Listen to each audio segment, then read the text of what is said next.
provided, the advertisement, the bids.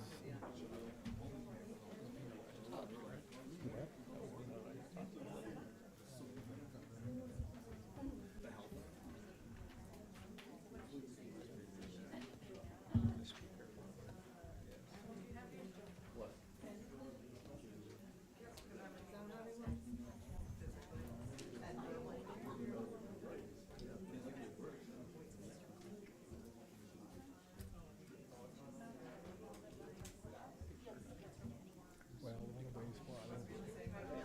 So again, a lot of these folks are here for retirement. I think it's left side of the room here. Wastewater.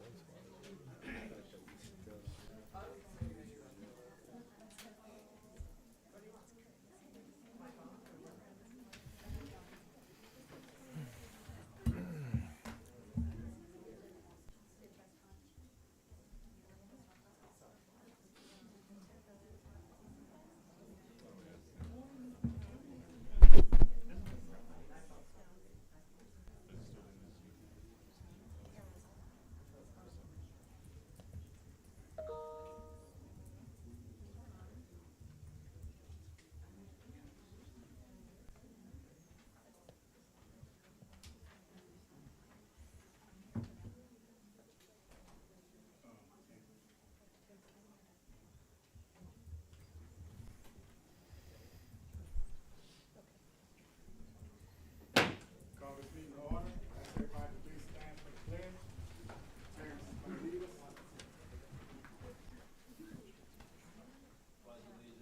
To the flag of the United States of America and to the republic for which it stands, one nation, under God, indivisible, with liberty and justice for all. And if you care to participate in the invocation, it'll be done by Reverend Don Thursby. I ask you to remain standing.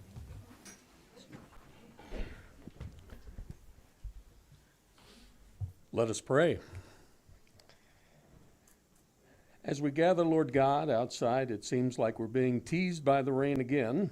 So we hope that as we gather, that something good and positive will come out of our gathering. We keep in mind that seated in front of us are a number of people who are giving up their time and their leisure to help guide the community through some changes, through new beginnings, through trying to deal with a much more diverse and different society.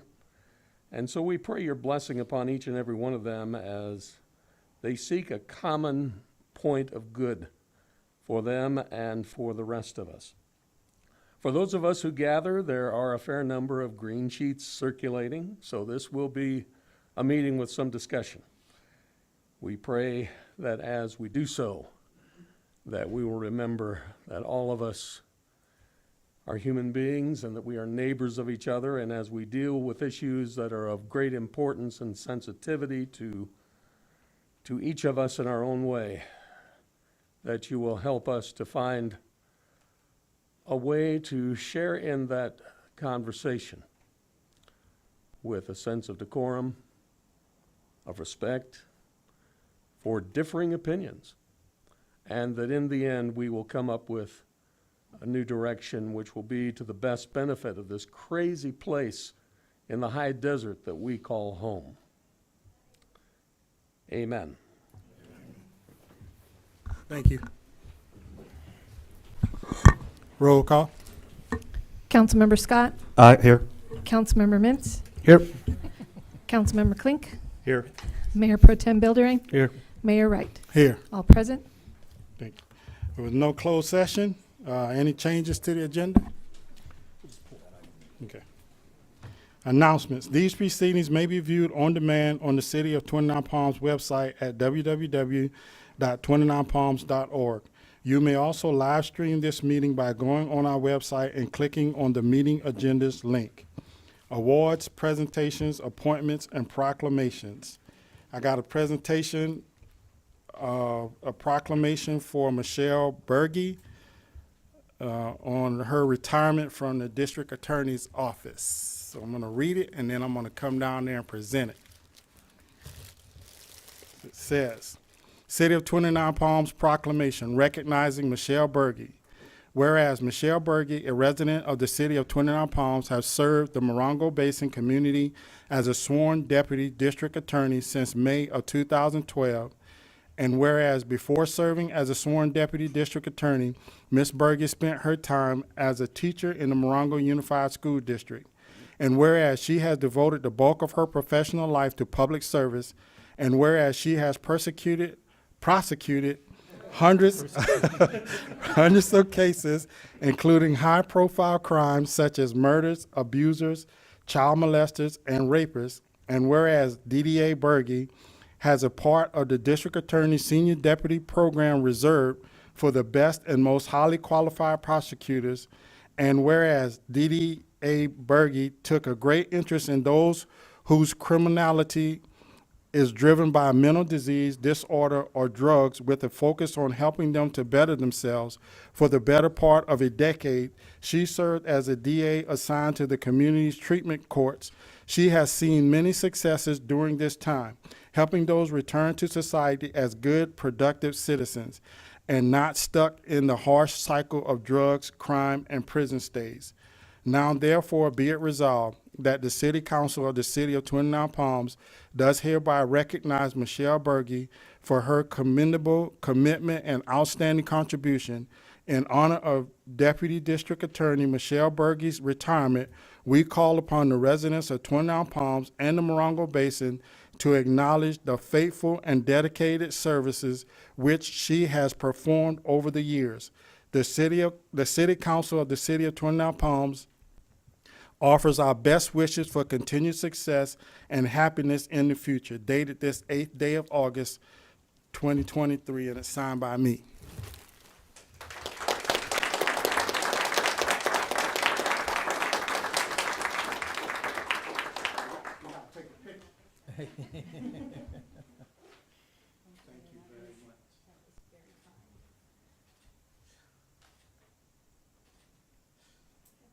Okay, now, all of you co-workers and family, we want a picture too.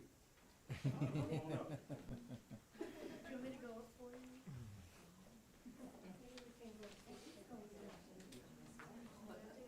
Come on up, gather around. You want a photo bomb? Photo bomb.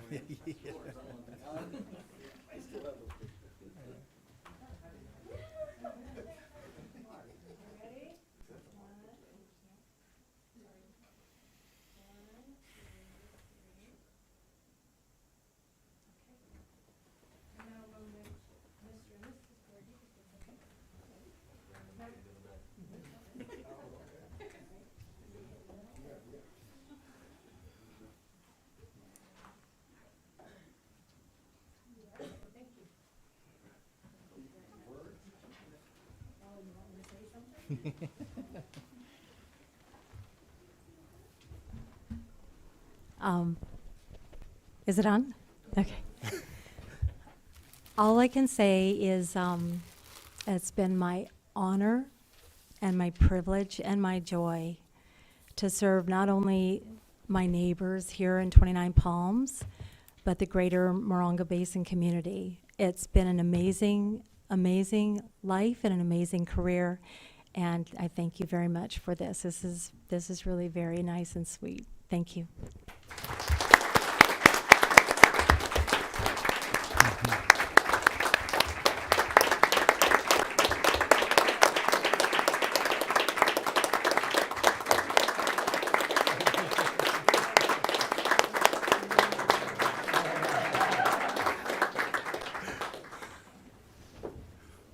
Thank you.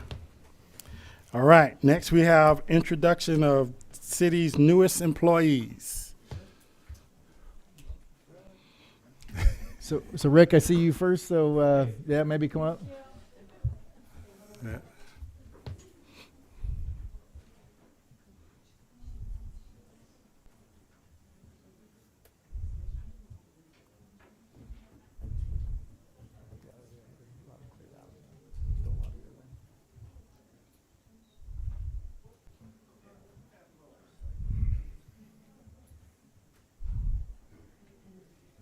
How did I stick out in the back of the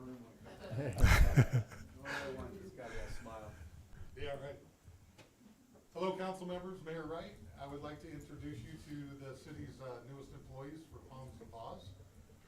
First, I have Patrick Tenario. Patrick was born in Indio, California, moved to 29 Palms when he was an infant, graduated 29 Palms High School in 2011. Patrick joined the Palms and Paws team March of this year. Please welcome Patrick to the city of 29 Palms.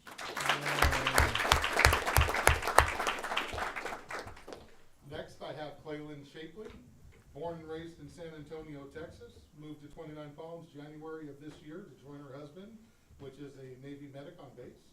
Clayland joined the Palms and Paws team April of this year. Please welcome Clayland to the city of 29 Palms. The new voices to the animals. Or the help, right? Yeah. That's it, guys. Thank you. Thanks, Rick. Did you guys want to say something? I know you guys are itching. I know you guys are itching to say it.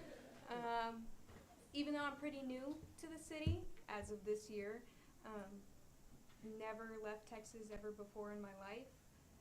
This is a pretty amazing town, amazing community, and I think all of you guys are doing a wonderful job. I think we have an amazing team over at the shelter. I've never seen something ran even so well. I just think everyone's doing an amazing job over here. Thank you.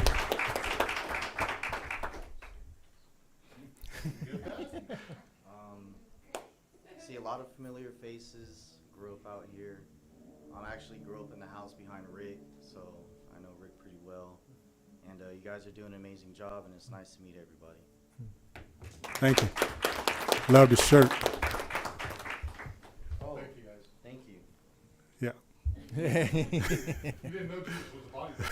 That's right. Bye, guys. Thank you very much. All right.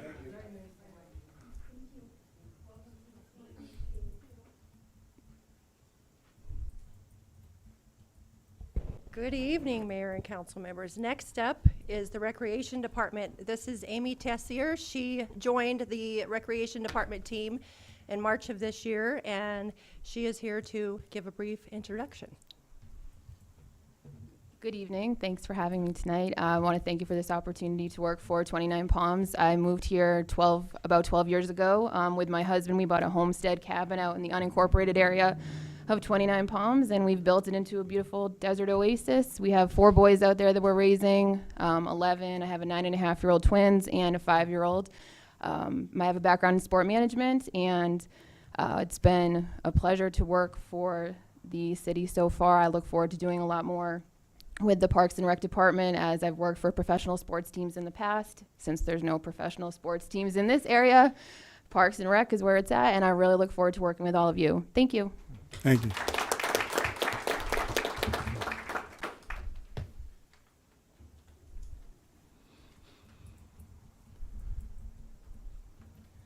Good evening, Mayor, Council. I'd like to introduce the newest addition to the Public Works Road Crew. This is David Daly. He's a local, grew up in 29, or High Desert, moved away for a short period of time. His family's operated a business in town for many years. Came back and settled with his wife, and decided to take a job with us, become a servant to the city. I look forward to a prosperous career. Do you want to say anything, David? No, just other than I'm happy to have the opportunity to work for the city that's helped raise me and my family for all these years. I mean, I've known Danny, youth bowling leagues even way back in the day. So it's a great opportunity for me, not just to work for the city, but to also try to give back to the community of people that choose to call this place home. So I'm excited. Thank you. Welcome. Okay. That's all of them, Frank? Yeah. Council comments and reports of meetings attended. Octavius. I attended the East Valley Regional Steering Committee, and the update that I have from there is that Jim Schooler has stepped down as chair and co-chair. Curtis Yakimel will be assuming those roles moving forward. I also attended the wastewater advisory committee meeting, the homeless and housing committee meeting as well. There's going to be actually a couple of recommendations that the city manager is going to be talking about later in the meeting today regarding that. And that's it. Thank you. Oh, Mintz? I'm sorry, one more. And I attended the T-bit meeting as well. Sorry. Thank you, Mr. Mayor. Had the Basin Transit meeting last Thursday. One of our board members retired, so they got the clock, the serving time clock. Ms. Jackman. The main thing, though, that we're concerned about is obviously the deadlines. The state did expand it, but it's the cost of putting buses on the road that are electric.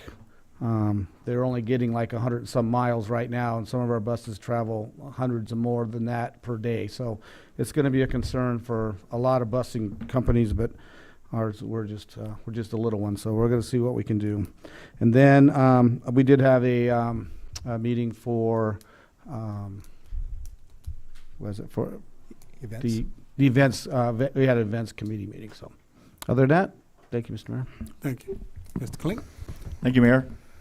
No meetings for me. They all went dark this month and part of last month. But I do want to wish everybody here in the Morongo Basin happy birthday. And also, especially here in 29 Palms, and a special one to my son Matthew, who was born on the 18th of August. So happy birthday, Matthew. And everybody stay cool out there. It is getting a little bit cooler, but not much. But drink lots of water. All right. Mayor Pro Tem? Thank you, Mr. Mayor. I had no real official meetings outside the city. Most of them been all internal meetings with some of the committees, and that's all I have. All right, thank you. All right, so let me see. I attended the ASYMCA luncheon on base, and we presented the NCO and Junior Marine some certificates of appreciation from the city. We also did the 4th of July at Knott Sky Park. Had a blast out there. It was a great time.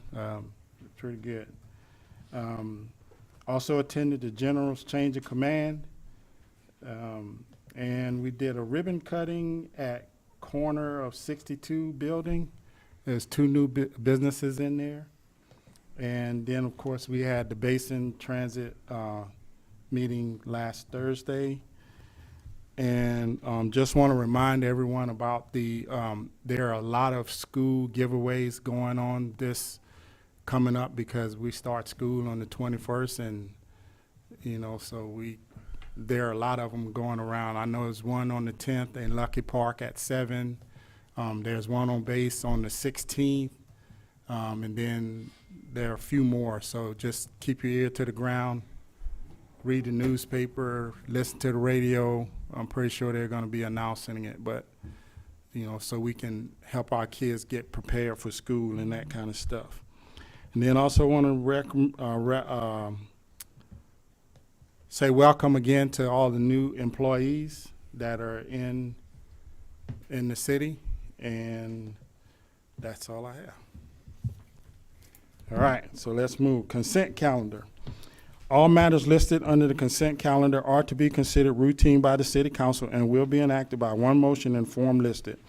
Any item may be removed from the consent calendar and considered separately by the City Council. The public will be given an opportunity to comment on consent calendar items prior to the City Council action. So does anyone want to pull a consent calendar item? I know we want to pull number 8. Anybody else want to pull any other one?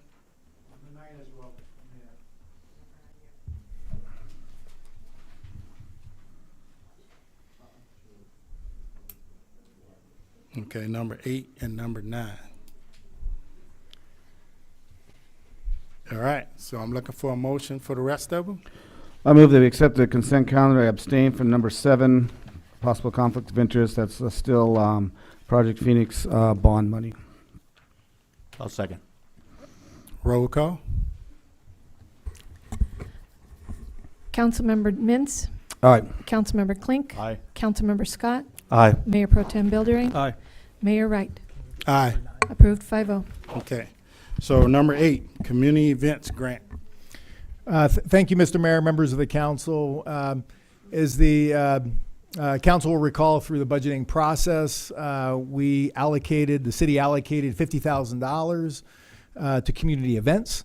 The council set up a subcommittee to review the applications. It was Councilmember Scott, Councilmember Mintz, and this item in front of you is a recommendation from that committee to recommend funding only $12,000 of the 50. That's not all of it, and it will be continue to allocate resources in future meetings. But at this time, I'd like to turn it over to the two members to, talk about the process and maybe some of the applicants. Did you want to do it? So yes, we didn't actually meet with all of the applicants. What we really discussed was some of these wanted to get started, have these either in October or November.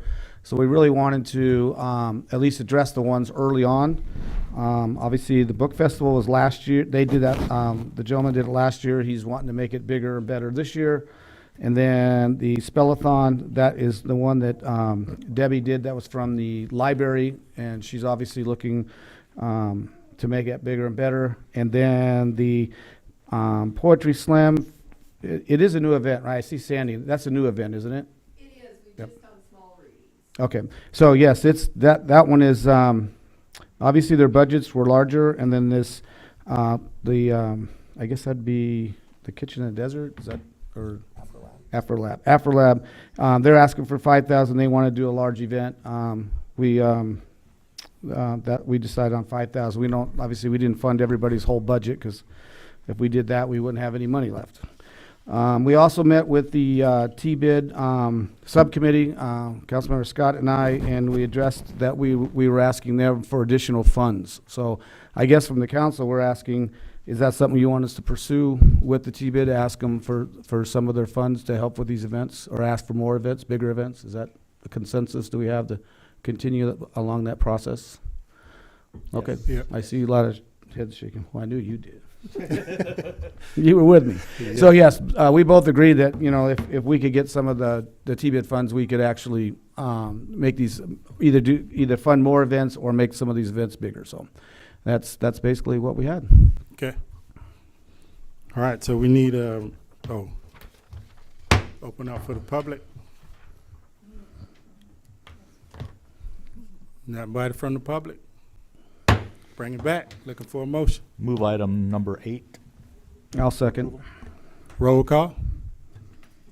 Councilmember Scott? Aye. Councilmember Mintz? Aye. Councilmember Klink? Aye. Mayor Pro Tem Buildering? Aye. Mayor Wright? Aye. Approved 5-0. Okay, and then number 9, agreement with Caroline. Yeah. So thank you, Mr. Mayor, members of the council. The recommendation in front of you this evening is the city council authorize the city manager to negotiate, approve, and sign a professional agreement with Caroline Partamian. Hopefully, and I apologize if I mispronounced that name, to oversee and to execute the Creative Core Grant as awarded to the Public Arts Advisory Committee, or PAC, for the total not to exceed $37,800 for the 2023-2024 fiscal year. And I know there's a few members of the PAC. I know I saw Kate. If you would like to maybe speak to this item. So the PAC, in part of this award, a majority of the resources have to go to artists. As the council is aware, the PAC doesn't have, there's no administrative staff associated with the PAC. So this individual would be the administering the classes and the programming and et cetera. And hopefully, Kate, I described that right, but I'm sure you can correct me where needed. Yes, absolutely. So this grant, as you know, is written. We were going to be doing a presentation today, but didn't make it onto the docket. So we'll do a full presentation in September. Several of our members are out right now, so we'll be doing that. But this grant basically is coming down from the California Arts Council to pay artists.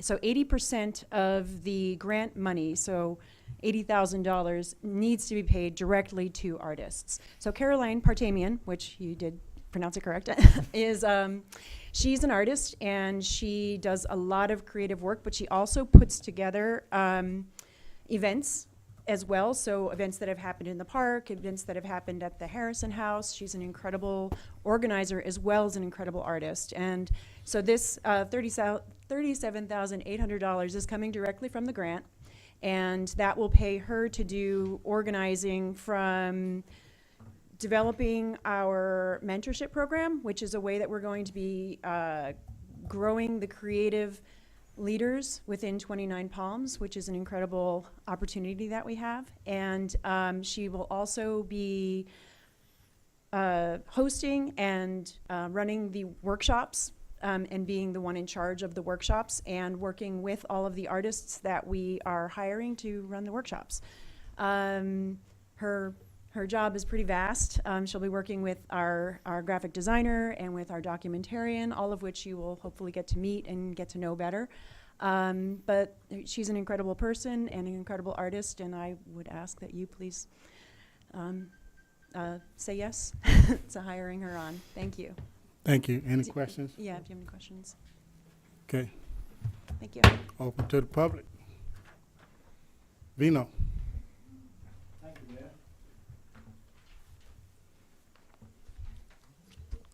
I just want the PAC to know that I'm not against the PAC. I'm for the PAC, but what I'm against, Mayor, is we the people need to see checks and balances. I think giving the city manager exclusive rights to go ahead and negotiate.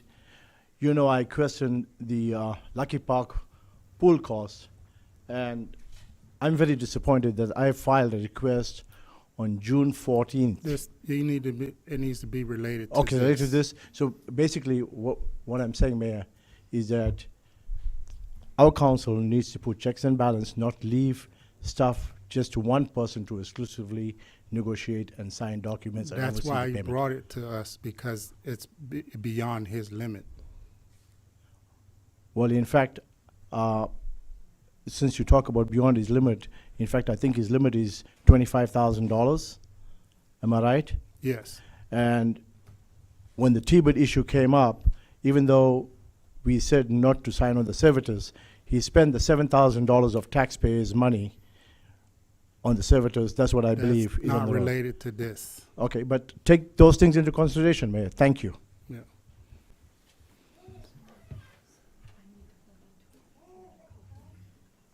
Oh, okay. April Ramirez? Good afternoon, everybody. Good afternoon. I'm also not against PACT, and I'm also not against authorizing people to make certain decisions. But what I do want to make sure that we have is transparency. I did call the FPPC earlier this week, just to double check on the protocols, procedures, any of that. And they gave me this statement that anybody, even if we do authorize him, I want to make sure that we're using the proper protocols and procedures. And they told me that, and this is directly from them in writing, every elected official and public employee who has the ability to make or influence governmental decisions is required to submit a statement of economic interest, also known as the Form 700. Yeah. Okay.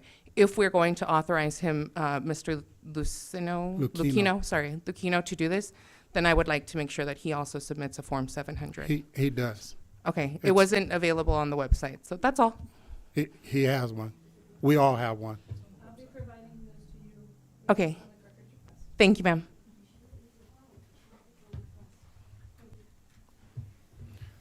Okay. Bring it back to council. Looking for a motion. So moved. Need a second. I'll second. Roll call. Councilmember Klink. Aye. Councilmember Scott. Aye. Councilmember Mintz. Aye. Mayor Pro Tem Bildering. Aye. Mayor Wright. Aye. Approved 5-0. Yeah. Public hearing. Twentynine Palms Lighting and Landscaping Assessment District Number 1. Well, thank you, Mr. Mayor, members of the council. The recommendation in front of you this evening is to conduct a public hearing, adopt the resolution, a resolution of the city of 29 Palms, confirming the diagram and assessment and levying assessments pursuant to the Lighting and Landscape Act of 1972 for the fiscal year 23-24. Just by way of background, this is an annual assessment for both the historic plaza along with Desert Vista Housing. Both of these assessments are for the various services in their area, one for landscaping, which is Desert Vista, and lighting and landscaping for Historic Plaza. Assuming the council makes this authorization, we'll be sending it to the register or the tax assessor to put it on the tax rolls coming out in November. So I'd be happy to answer any questions. Any questions for staff? Bring it to the public. None? Bring it back. Looking for a motion. What's the resolution number, Cindy? 2320. Okay. I'll make a motion that we adopt resolution 2320 for the assessment district. Second. Roll call. Okay, so let me write. I'm too fast. Councilmember Scott. Aye. Councilmember Mintz. Aye. Councilmember Klink. Aye. Mayor Pro Tem Buildering. Aye. Mayor Wright. Aye. Approved 5-0. Okay. Discussion of potential action items, Morongo Basin Arch. Well, thank you, Mr. Mayor, members of the council. This item in front of you this evening is that the City Council review and approve the promissory note of $20,000 to Morongo Basin Arch for the support of the homeless in 29 Palms. Just by way of background, Miss Astrid Johnson, which I know she's out there somewhere, yeah, there she is, approached myself approximately a month ago, right before the heat kind of came into our city. The concern, as we all know from Astrid and the Morongo Basin Arch team, is the homeless community in our city, and they had a few needs that they had, and one of which was cash flow related issues with their grants that they have applied for, and the reimbursement aspect of it, and they wanted to address the community at that time because of the heat. So as within my authority, and I kind of, felt out the council on it, and the council has always been very supportive of Astrid and the Morongo Basin Arch.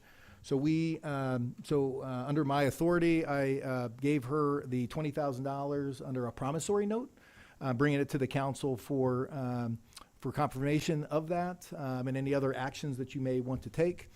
I also want to bring up, in addition, and I know Astrid is here this evening, and I think she would like to address the council. During the Housing and Homeless Committee meeting this past week, one of the additional needs that Morongo Basin Arch has is a navigation center within the community, and they've identified a location, and they're looking for assistance from the council. Not on the agenda tonight, but definitely will be kind of introduced to the topic. The Homeless and Housing Committee did, think that it was a good idea and recommended that, again, germane to this topic of homeless. Then finally, at the Homeless and Housing Committee also, they recommended a portable shower to be placed at the Shadow Mountain Church. Again, that will be brought forth to the council August 22nd. But the item in front of you this evening is that promissory note, and I think Astrid would like to address the council. I'd like to thank you for your continued support to Morongo Basin Arch. As you know, a lot of our funding is from county grants, and as you are probably now familiar with, the flow of money through the county is not consistent, right? It comes and then it goes, and it comes and it goes. So what had happened was we had reached a hiatus where we had completed some funding, had finished some funding, and had requested the rest of the funding to arrive. So we were at a point where we were just running out of funds. But we do have employees and we have ongoing operating expenses. So I do appreciate the support I do get from the city of 29 Palms that we can address when we do have these issues with cash flow. And so we can kind of tie it over until we know the money is coming back in steadily. We are looking for other funding sources that are more consistent, but until that actually arrives, we're sort of at the mercy of the county and their time schedule. So again, we thank you so much for what you're doing. We're looking forward to other discussions on the Navigation Center. We're really excited about that project and appreciate your continuing support. Thank you. Thank you. And Mr. Mayor, may I add to that it's not only navigation, I think, It's going to be a warming and cooling center as well. Correct, Astrid? A I'm warming sorry, and cooling I'm sorry, center. what? The navigation, in addition to navigation, it would be a warming and cooling center as well, right? Yes, sir. Okay, so the Navigation Center, I know Jen is here. Our proposal is, it's kind of like twofold. One of them is for the health of the citizens here in 29 Palms that are homeless. So I'm calling it like a climate control center, where if it is too hot or too cold, but not quite hot enough to trigger that 115 degrees when they open up the senior center or some other location. So we do have a lot of homeless that are quite ill on the street. They have various problems, like they're diabetics, they've been injured, and they're elderly. They're 65 and above, and they don't handle the heat well. So this would be a place to go to address, a cooling center, or when it gets extremely cold, like it did this year in March when it was actually snowing here. So it would span those temperature issues, as well as provide a place for navigation. And by navigation, I mean that we'll provide services. We can bring in people for mental health. The Taste Center is interested in coming in as well and talking to the minors that are homeless here in 29 Palms. Other areas is to help encourage job searching. That we have a lot of homeless that actually are quite skilled, that just simply need a hand up on getting showers, like we're talking about with the shower trailer, getting good nutrition, getting fresh clothes, and then being able to match up with available jobs here in the area. I covered it?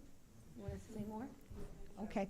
So anyhow, I hope that kind of gives you the what we're trying to do. It's kind of a twofold thing. One of them is our health concerns for them, as well as getting them on their feet. Thank you. Mr. Mayor, I have a question. Yes. Astrid, so when the grants that you're waiting for, are they coming soon, or are they, will that exceed this amount, this 20,000, when you actually get them? Okay, so right now we actually just received a portion of HAP 2, which is 67,000 66,000 that just arrived. Mm-hmm. Okay. Then we have another grant that we're going through the pipeline. That's HAP 3. HAP 3, I know Octavius is familiar with that one. That one was a little bit larger. We got awarded that, but it still has to get approved by the Board of Supervisors in September. More than likely, we won't see that funding until next year, until after the point in time count. That's what happened last year. So there's this break. We are also becoming a provider for IEHP, and we're waiting for that contract to get signed and get started on that too. So perhaps maybe IHP will be a good source. We've got some potential projects with that as well. Well, that sounds encouraging. Yes. Then we Obviously. also have Measure Y from Yucca Valley, so it's not just, you have been incredibly supportive, but we also reached out to Yucca Valley and were awarded $20,000 with Measure Y.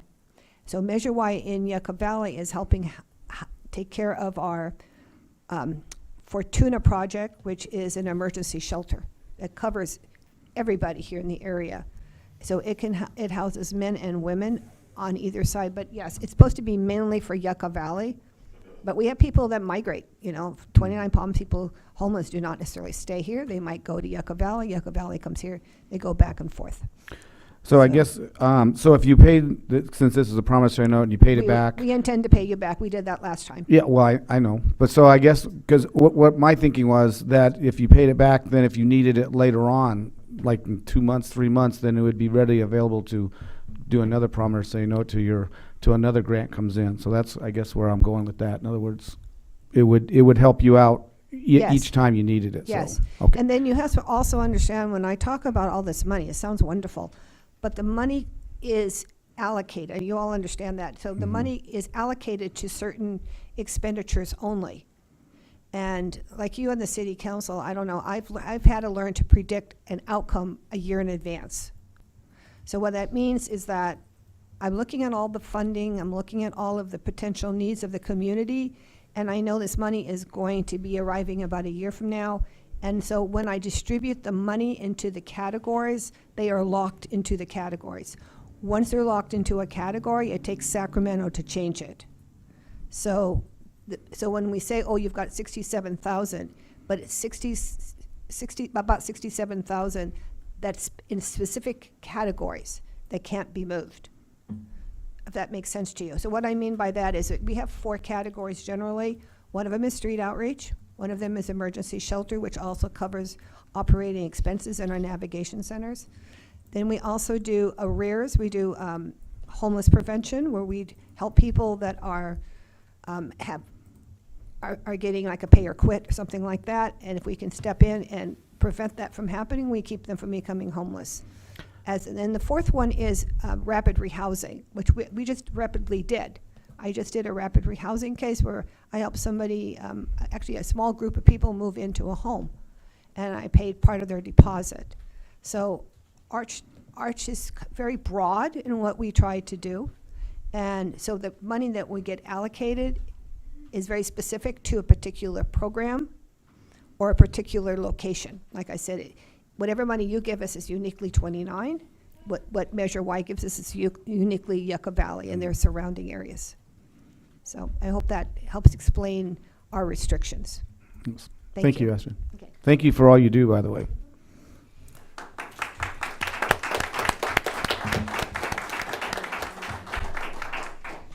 All right, I'm gonna open up to the public.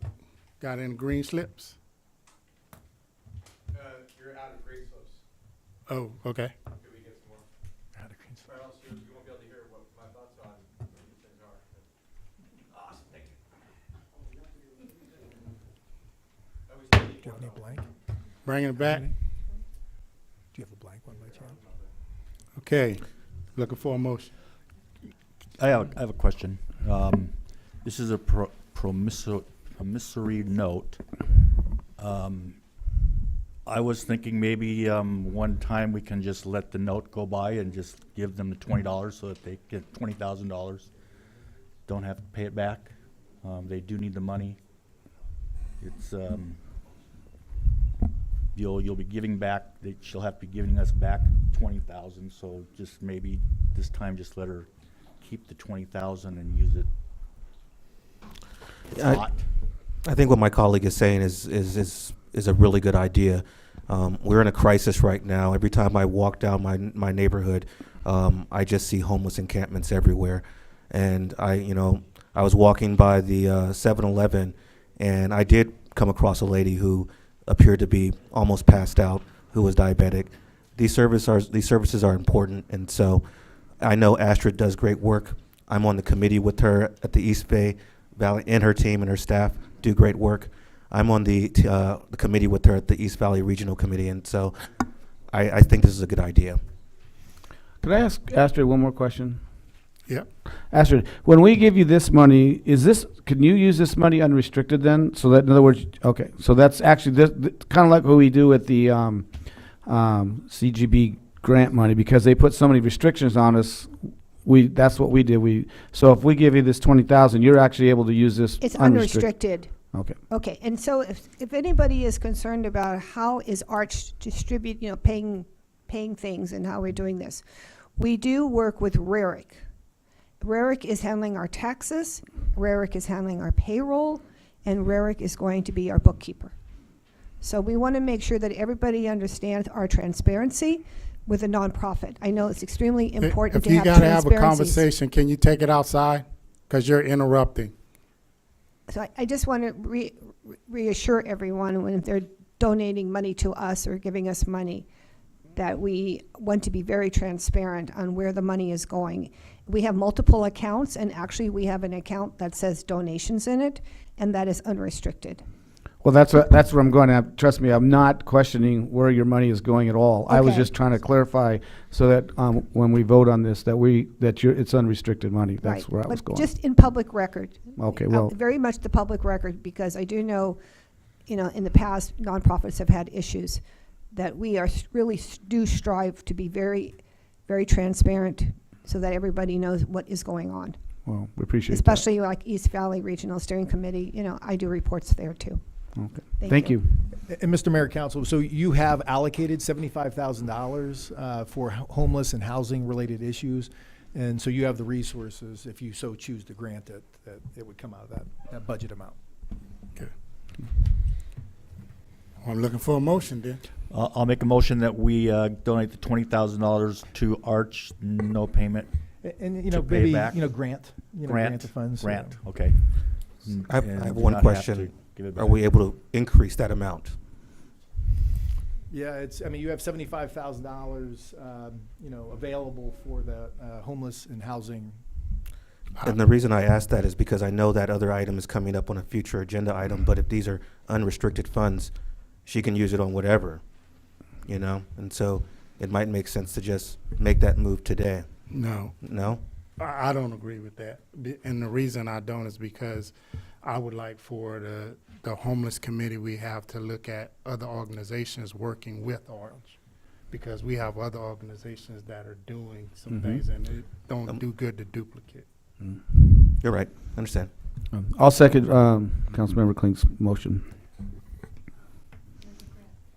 Great, yeah. Roll call? Councilmember Scott? Aye. Councilmember Klink? Aye. Councilmember Mintz? Aye. Mayor Pro Tem Beldering? Aye. Mayor Wright? Aye. Approved 5-0. Thank you. Okay, before we go to the next item, all right, y'all know that's enough clapping around here. I'm gonna read this. I'm gonna read a statement before we do the next item. Esteemed colleagues and citizens of 29 Palms, I come before you today as an initiator of this agenda item, which was intended to enhance the efficiency of our meetings.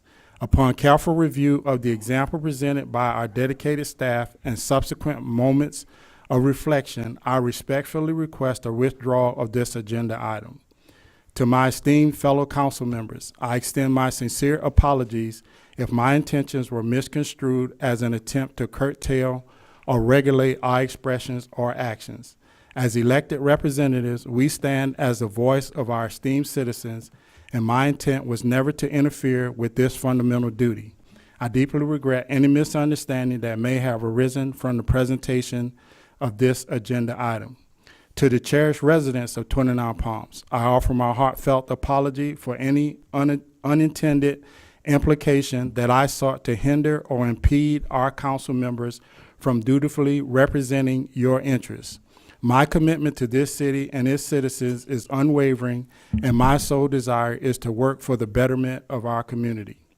To our dedicated staff, I extend my apologies for the time and effort invested in this agenda item.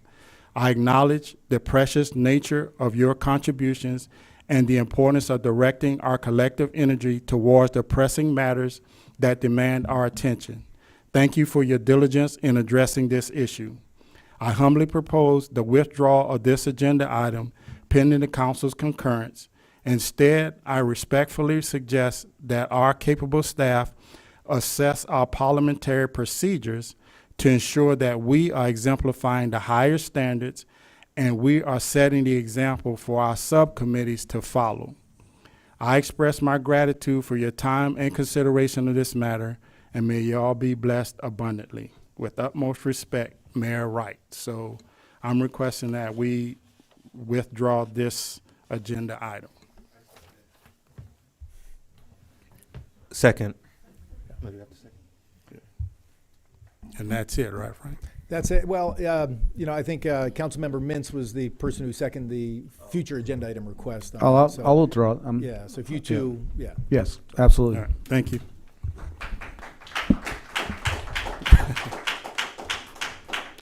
Okay. No. Number 15, AAH projects. Oh. Okay, so this is a lease agreement with AHA Projects under the which is overseeing, which is the financial sponsor of Mojave Land, which is a miniature golf course inspired and done by artists. It would be leasing an additional part of the city-owned land that is next to Theater 29. And the reason for the move from their current location is not conducive to large crowds or any sort of activities because of the lack of parking and lack of public access. So we are recommending that we approve this lease, and I believe we've got an email from Gary Daniel, with, for lack of a better term, enthusiastic support of this proposal. So we recommend approval. Okay, going to ask And Sydney. and on the screen, we have the proposed leased area. Any questions for staff?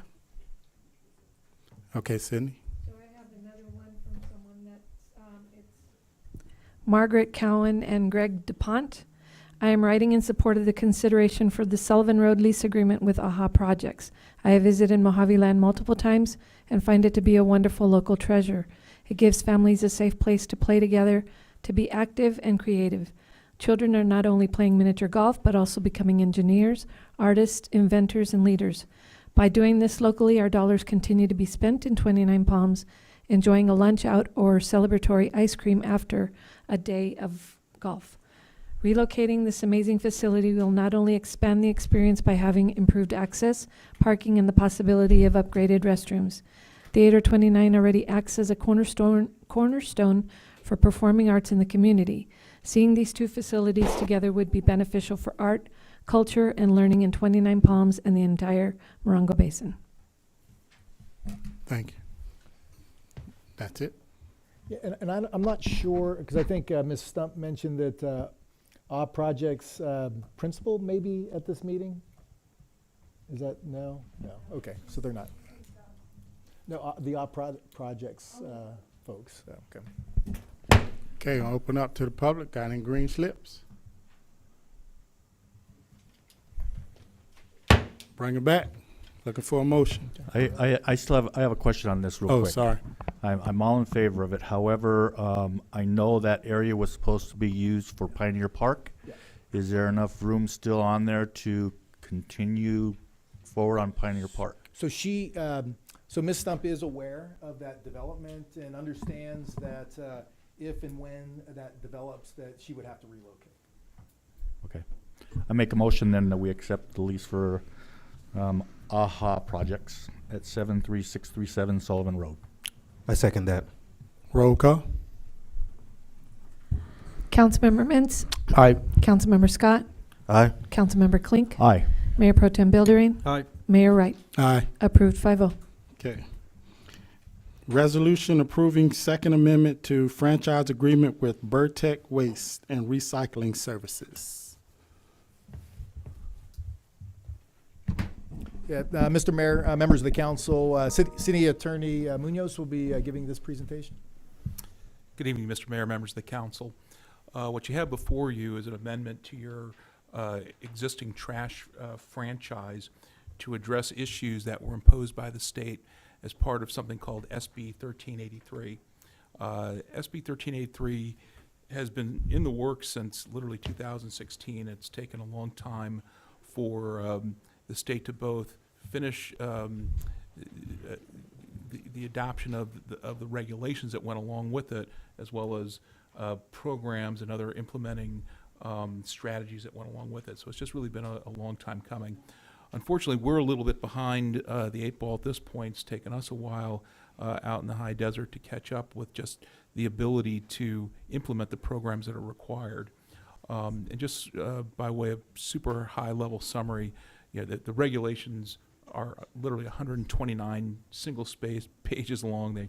It's mind numbing to try and read. So this is really just a super high level summary of what's required.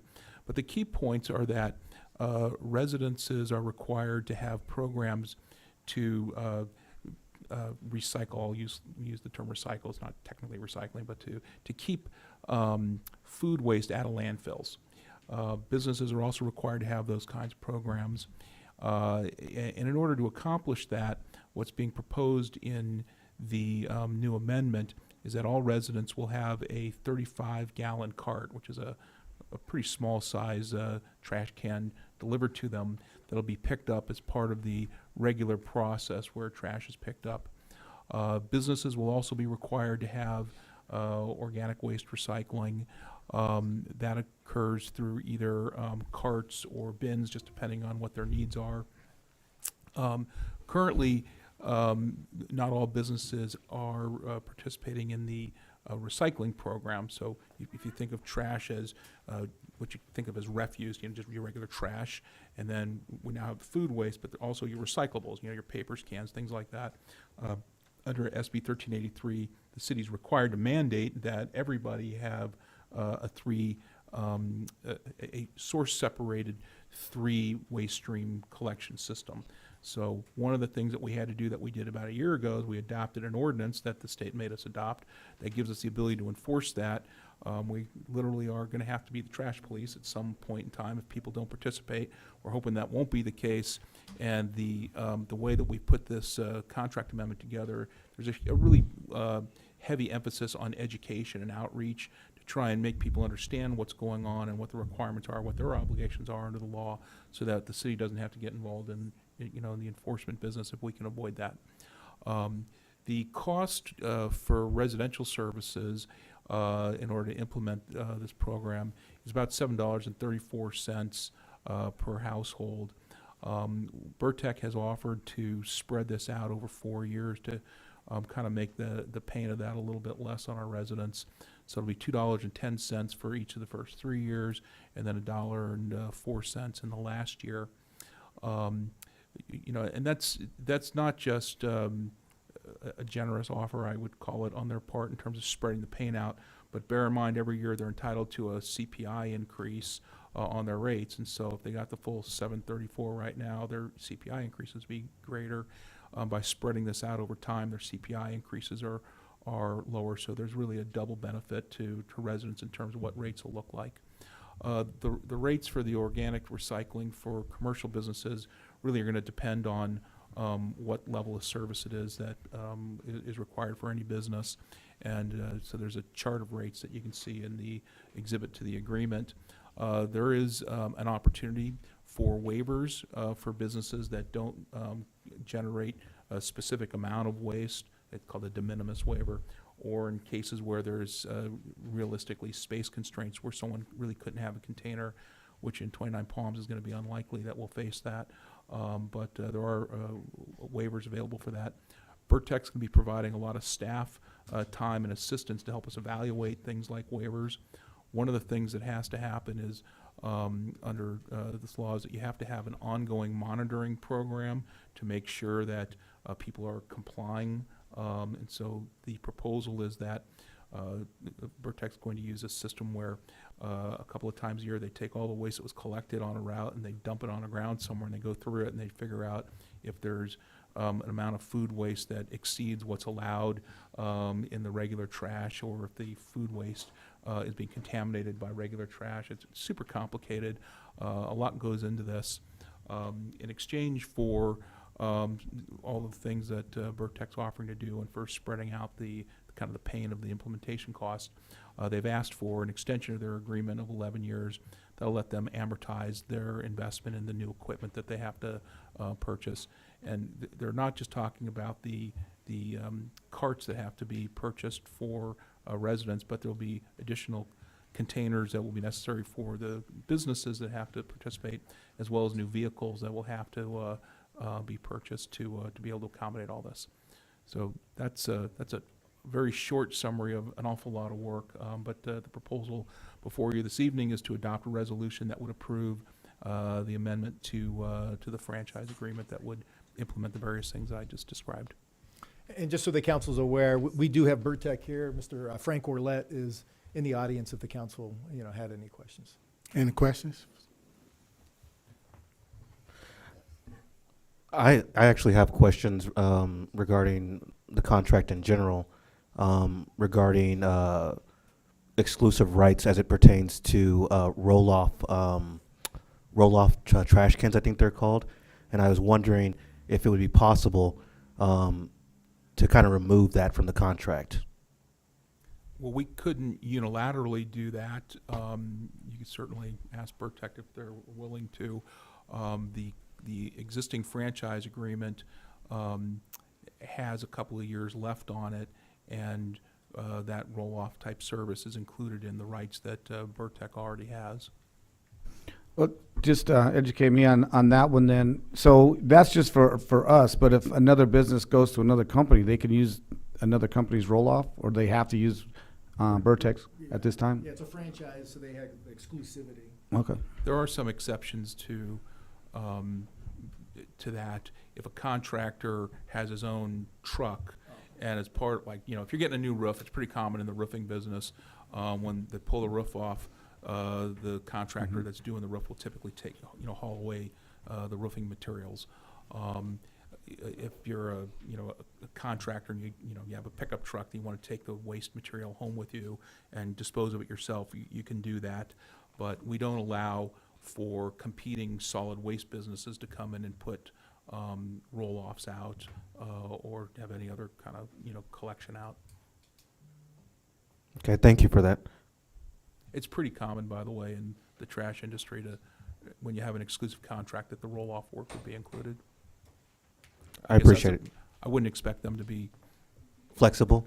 Well, Mr. Roulette has shown a lot of patience with things I've asked him for over the years, so maybe. But this is pretty standard. I understand. Thank you for your time. All right, any more questions? I open to the public. I got Ms. April Ramirez. Attorney Munoz already answered my question. Oh. Okay. And Vino.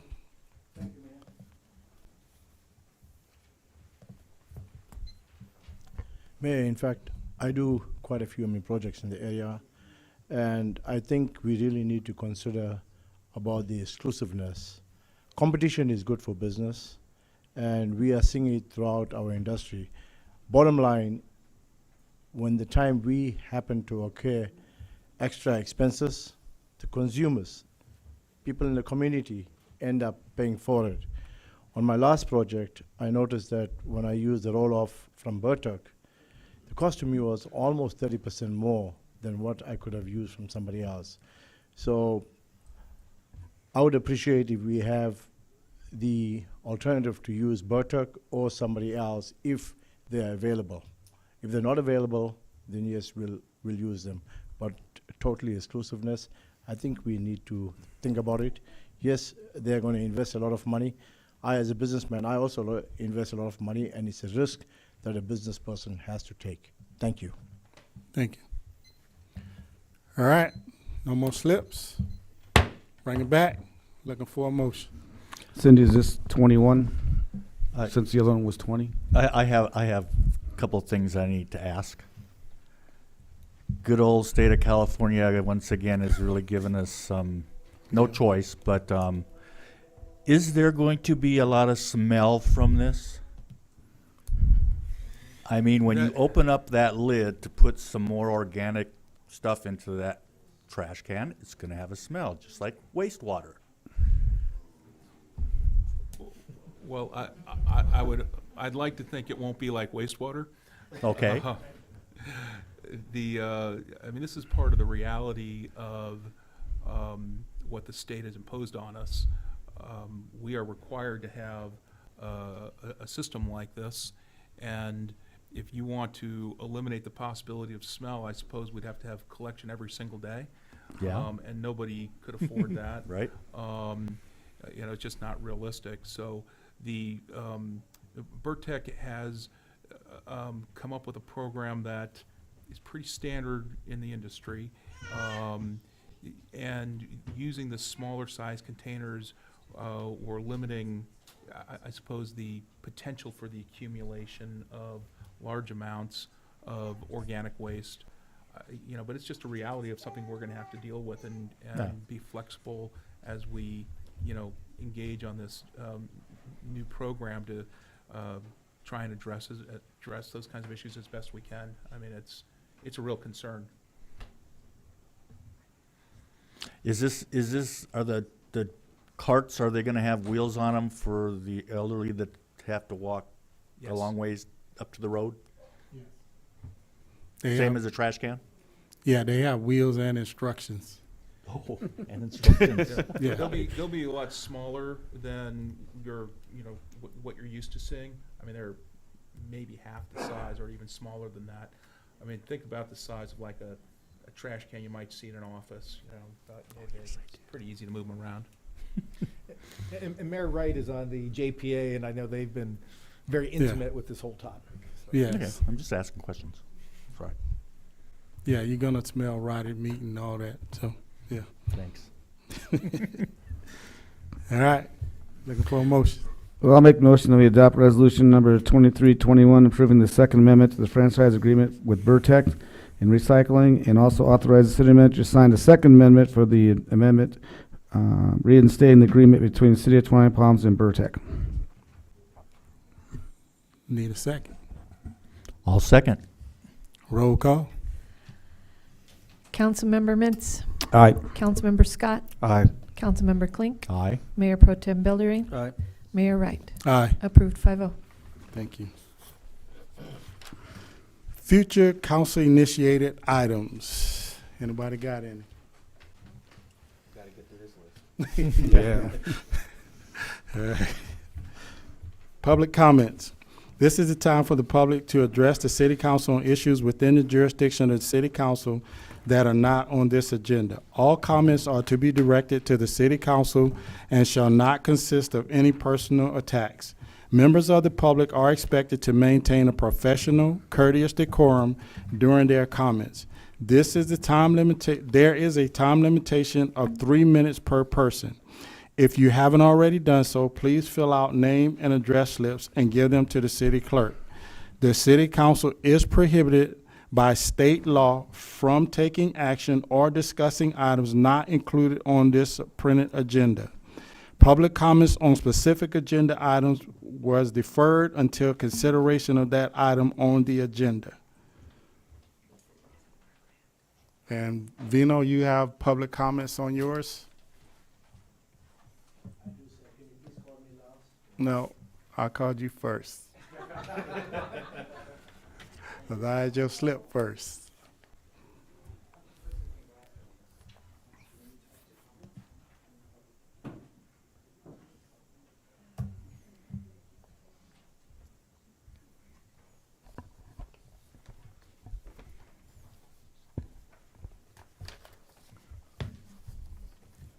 Thank you, Mayor.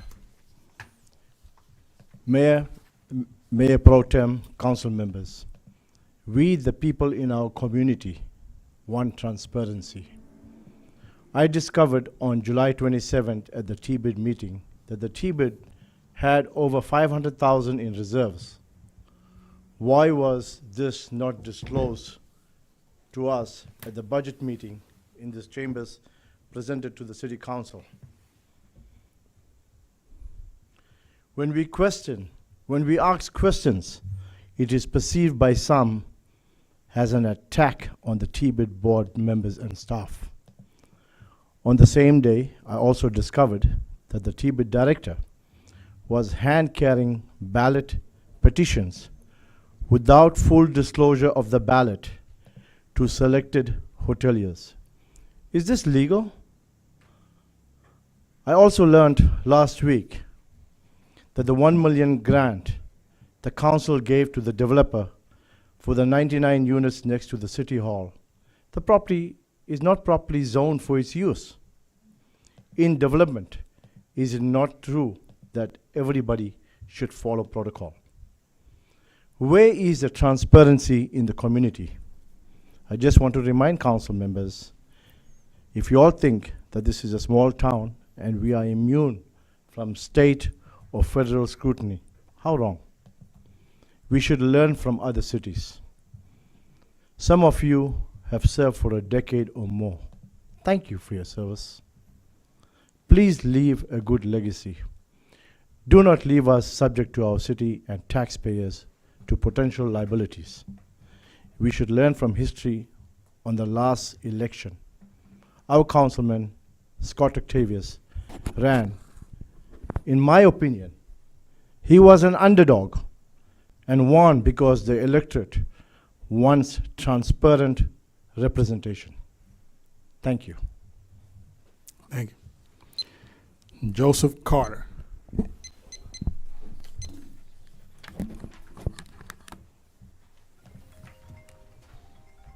Thank you very much, Council. It's good to see you all again. Thank you all for coming. First, I'd just like to say thank you very much, Mayor Wright. That apology was heartfelt, and we, on the behalf of everyone that was upset, about that. We accept your apology. I assume, I speak for these people, but. Thank you. It was very nice, and that I love to see that. I came here. I don't really have anything to say because I came here with a really mean speech, and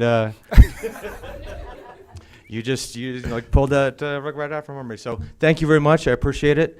The only thing I'm going to say about it, because I know these people have a lot to say, is I do wish that that Octavius, Mr. Scott's motion had been on today's calendar instead of the code of conduct. I know it's politics. You didn't have to put it on there, Frank, but we need to get rid of this. We need to get moving, and we could have moved faster on that. All these people came to speak on that, and now they have to wait till public comments to speak on it. So you're still going to hear them. Thank you. Miss Sandy Smith. I'm over here in left field in my own little world. I just want to thank you for your investment. You know that Copper Mountain College is the smallest of our 116 community colleges, but definitely the most mighty and definitely serving this community. So when you invest in them, you know, that really invests in our students. Classes start August 21st, same as MUSD, with 47 degrees and certificates. You know, we're doing dual enrollment with the high schools, so we have a lot of our students that are coming right from the high school, and we actually had 3 this past year that graduated from college with their associate's degree before they graduated from high school the following week. So we're really proud of what we're doing at the college. We appreciate your partnership. We encourage everybody to come out. You know, the culinary program is strong, thanks to you. Our construction trades program just got a new full-time faculty member that some of you might know. So we're just really excited about that, and I want to thank you for that and remind you of our community college. So, Thank you. Next, we have Mark Spangenberg. Correct. I'm going to pass on this. Pass, Steve. I'm going to pass. Okay. Eileen Leslie. Good evening, gentlemen. Thank you for having us. Thank you for your wonderful decision tonight. Tourism Board Improvement District, TBID, what is it? It's where lodging properties pay an assessment on individual night stays. The assessment is collected to provide funding for destination marketing and development to bring more visitors to the destination, namely 29 Palms. The last TBID meeting agenda topic was the budget. Although not delineated on the budget, the interested audience learned many things.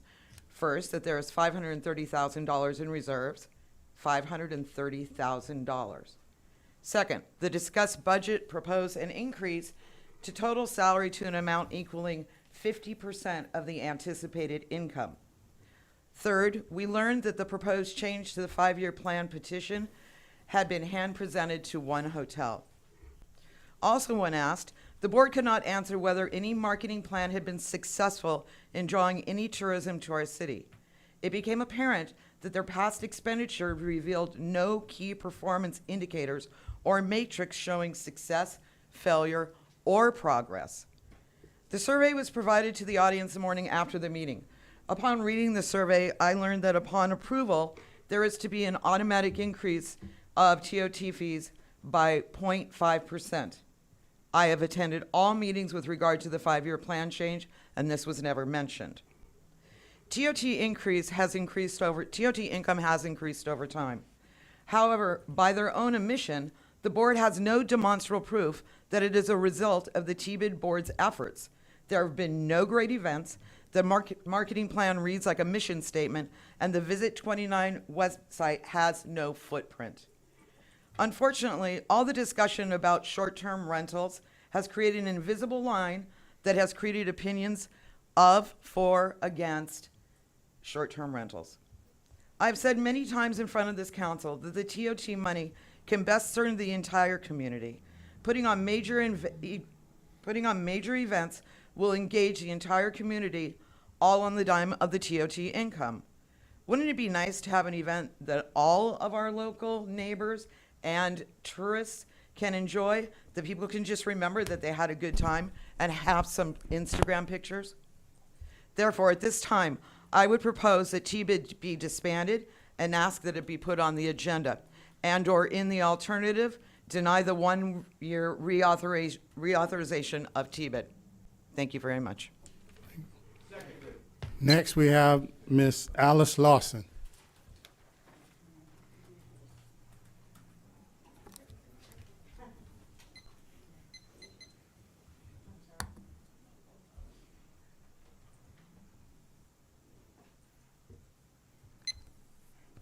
What I have to say today has nothing to do with this what we're talking about today.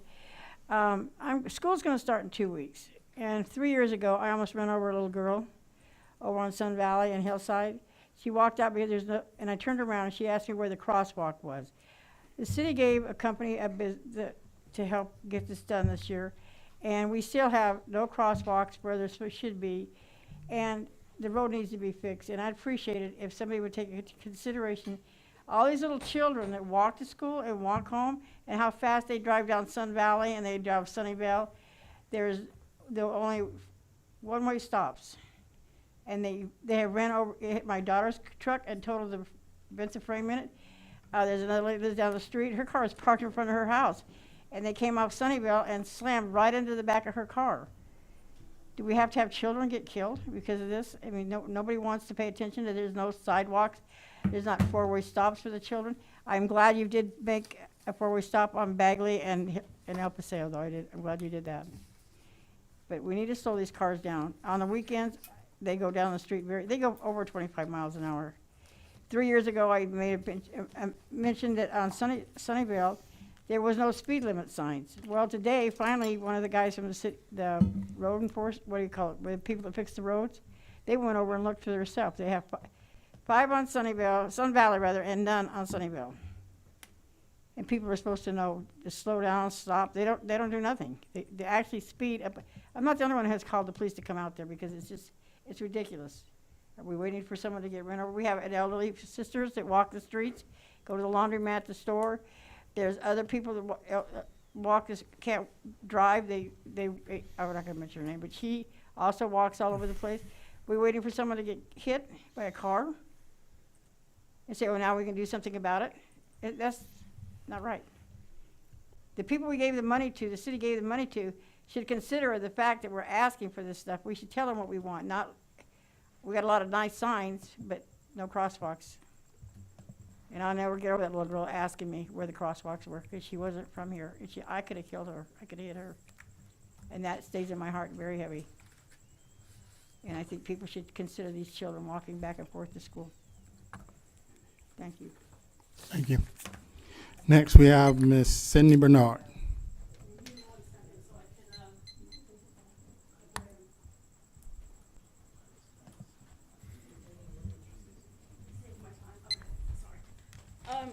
Hi, yeah, just a couple of things. One is, I just want to say, I agree with Eileen about TBID. I'm not sure about the dissolution of TBID, but it definitely needs better management. I think it's kind of a mess. But I have two things now because I was going to say something about the conflict, the code of conduct. But the biggest thing I wanted to ask for is for you guys to please consider in a public forum a discussion about the recording of committee meetings. It's really, really difficult. As you know, for me, I'm writing now for Desert Trumpet. I don't know about these guys. It's really hard to cover committee meetings. There's a lot of them. Hard to get to them, hard to cover them. There's no record of them. Sometimes they're controversial, so you're hearing 10 different opinions of what actually happened. There's no record of what's happened that you can watch or look at or listen to. So please, please, please consider recording and making available committee meetings, live streaming them perhaps, or just making some kind of video record so that we have a reference and the citizens of the community can have the transparency of knowing what's happening in those meetings without having to attend 4 different committee meetings. I would really appreciate it. I also commend you, Mayor Wright. That was a great statement regarding the code of conduct. I have other issues regarding code of conduct that probably isn't related to what you were talking about, which have to do with the fact that as a volunteer on the PAC, I was asked to fill out a Form 700. There was no distinction between filling out a Form 700 as a volunteer PAC member on Arts Committee and the Form 700 that is filled out by council. I talked to the FPPC, had an hour-long conversation with the FPPC about that. They said there is a code of conflict of interest code that's supposed to exist in this city that defines the disclosure category so that my level of disclosure when I was on the PAC is different than your level of disclosure. That hasn't happened yet. It was supposed to happen. I talked to Frank. He said legal was looking into it back in January. So that is a part of a code of conduct. In that respect, a code of conduct is something that is worth considering. Thanks. Yeah. Cindy, the conflict of interest code is adopted and amended biannually on even years. Frank said it didn't exist. There were no disclosure We categories. do have a conflict of interest code. If you look in our municipal, or rather resolution 1045, it's in there. I'm sorry, Cindy, I hate it for a couple of things. One, I want to correct the misstatement earlier. According to the FPPC, Form 700s are not subject to a PAR. They're available on request if you go to the desk. That is One. correct. Yes. So bottom line. Two, there is, but there, yeah, I'm sorry, Frank, go ahead, but there need to be disclosure categories. I don't believe you have them. I It's asked coming for to the them. council next meeting. Okay. Okay, thank you, Frank. There we go. All right. Next, we have Mr. Andrew Fulbright. Yeah, just that whole.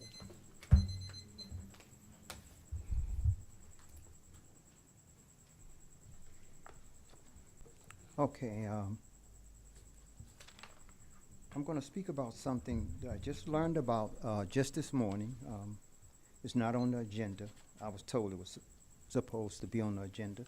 And it's in reference to a sewer project that's coming up. I didn't know about it. And I've been living in 29 Palms for about 9 years now. I'm a retiree, and I got a nice little place down there by the Elks Lodge. And I'm very concerned, if we got to have a sewer project, well, the city has to work on one. Okay, but I would hope that all of you really, really spend the time to do your diligence to be sure that the project, once completed, doesn't put all of these. Well, let me back up. This is a military, primarily a military and retirement community. And if we have a sewer project with fees too high for seniors to survive under, well, that means the seniors will be pushed out. They become homeless. And I'm worried about that when I heard about this project. So I don't know. I mean, I'm sure you guys have no idea of what the final cost would be once the sewer project is completed. But that's something you really should work on. Do a cost analysis and be sure that this community, the one thing about this community that's so great is we have seniors. We have military people and seniors. Once the seniors are gone, I'm telling you who's gonna move in, the young people from Los Angeles. And you know what they care about, TikTok, YouTube, and a bag of weed. I mean, it's gonna change the whole dynamics of this area. So we gotta protect the people that, everybody's so friendly here. This is a good, let me stop. I'm gonna show you something. Now I've been in to the zoning department many a times since I've been here. I know the lady over there, Miss Brenda. I talked to the engineer back there, and I don't know. I hope you guys can get some of these to that engineer. Let them research them. This is space technology. This is how NASA gets rid of. I don't know if you need to. This is how NASA gets rid of their waste. Waste can be disposed. That's your time, sir. Okay. Well, Thank you very much. And sir, I recommend that you make a meeting and talk to Mr. Lucchino so that you can get educated on the process that we have on our sewer system. Right. Just so you have more knowledge about it. As long as people like me are not priced out when we become homeless. Yeah, I'm very concerned about that. Make a meeting with Mr. Lucchino, the city manager. Okay, city manager. Yes, sir. Yes, sir. All right. I don't have no more green slips, so I'm gonna take it to. I had checked 2 boxes on there. Yeah, you said you didn't want to talk on public comments. No, I'm sorry if I misspoke. I didn't want to speak on item number 16 because Attorney Munoz had answered my question about the SB. Okay. So you have public comment. All right, come on. 3 minutes. Thank you for your time, everybody. I was also at the meeting that Miss Eileen was at, and I was very shocked to find out that there was $530,000 in reserves. I don't think T-bid is being properly managed. I think that the person that let me rephrase that. I think that we need people that if we're going to have tourism, that we should have people that have proof that they've had industry success in that. And I also think that instead of authorizing another salary for another person to sit all day at the visitor center, that we think about starting an internship program if we're not going to dismantle T-bid, which for the record, I think we should. If we're not and we need additional help, that we do some sort of internship program for maybe a college student or a high school student so that they, you guys have heard me mention that there's lots of at-risk youth here in this community so that they have something to hope for, because these kids don't need a handout. They don't need a hand up. They need hope. They need someone to believe in them. And if it's coming from the city, if it's coming from an educational program like that, that would be something good if we're not going to dismantle T-bid altogether. But for the record, I think we should. Thank you. Thank you. All right, no more green slips. I'm gonna bring it back, and we got city manager update. 3 minutes. I'll have to talk fast. I got to talk fast. So on the topic of wastewater, and for the gentleman, so one of the goals of the wastewater obviously is to get the project fully funded from a grant perspective, so residents won't have to pay for the capital side of it. So that is part of the process. And right before this meeting, I reached out to the state, and as the council is aware, the state said June 30th they were going to let us know. Then July 31st they were going to let us know, and they responded to me today. They said they're very close. So whatever that means, very close. But as I mentioned at the wastewater advisory committee meeting, once that item is presented, it will go to the advisory committee first for recommendation, then ultimately to the council for final approval. And at that time, also we'll be addressing the future agenda item requests from, I think, Mayor Pro Tem Bilderain on relocating the system. So all of those items will be in front of you maybe next meeting, depending on when the state gives us the information, then it'll go to advisory committee meeting, then to the council. So that's what's kind of looking at. City manager, I think you should clarify right now, we're not proposing sewering the whole city. It's only a small section, please. Yeah, so it's only a phase 1 approach. And, by the Elks Club is not part of the phasing of the system. So the system is primarily within the heart of the city, the most dense areas of the city, in a alphanumeric approach. Phase 1 is comprised of A, B, C, D, and maybe an E, but all in the center of the city. And it is the phases is on our website, for those who want to see what it is. A couple other things. Tomorrow at Rotary, Habitat for Humanity is going to do a presentation at our Rotary Club meeting. So council, I know some of you are members of Rotary, but if you're not, please attend. It'll be interesting. They're looking to, get a project hopefully within the city.